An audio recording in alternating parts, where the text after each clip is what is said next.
A look at Windsor, Ontario this hour, one of the busiest border crossings in the country. Starting today, new pandemic rules are now in force in that city and at land border points across the country.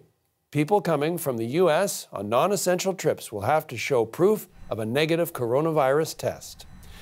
Laura McQuillan is here with all the details. So, Laura, let's talk about exactly what's in the new rules. Okay, John, so those travellers, non-essential, as you mentioned, will have to have taken a test in the US within 72 hours of reaching the Canadian border. So they have to prove they've done that. There is a quirk to this, though. People who've previously had COVID-19 can show proof of a positive COVID test as long as it's more than 14 days old.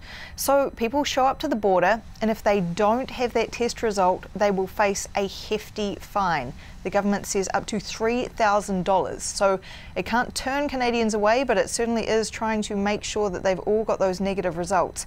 And these are just the first rules coming. There are going to be more next Monday as well. So as of next Monday, you'll take that test before you enter the country. You'll take another as you cross the border.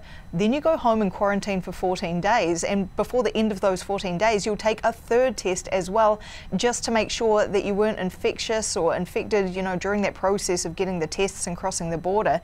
Some concerns about how this is going to play out for travellers. We spoke to a travel insurance broker, and he said he's been speaking with a lot of snowbirds now in the US, and they're a little bit worried about what this will mean in terms of their plans for coming home. Should they wait it out? Should they hurry home? Here's what he told us.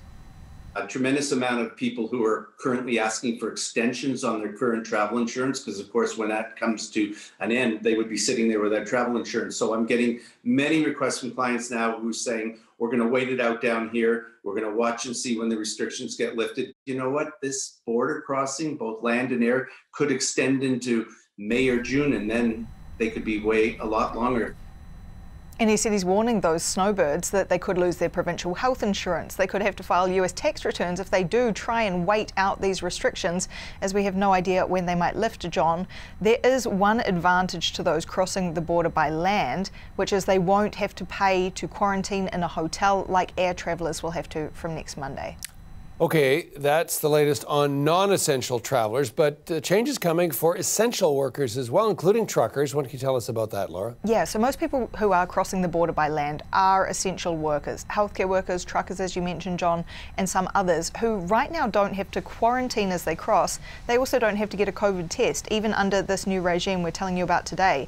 But the federal government has signalled change is coming on that front.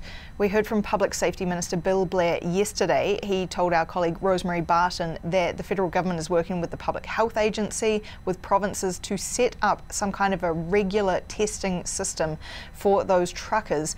What regular means, we don't yet know, if that's every few days, every week, etc. So I've reached out to the federal government on that front.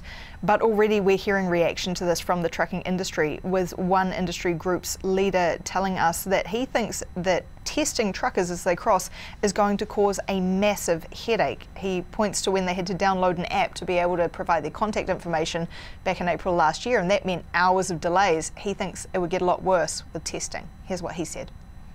So imagine if you're taking it from not just asking questions at the booth, pulling every truck around into a secondary inspection, then performing tests on them all, and having them have to wait until the test results get back. Like, I think you would be looking at hours.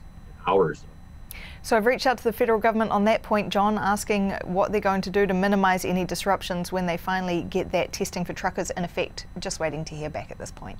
Thanks for this, Laura.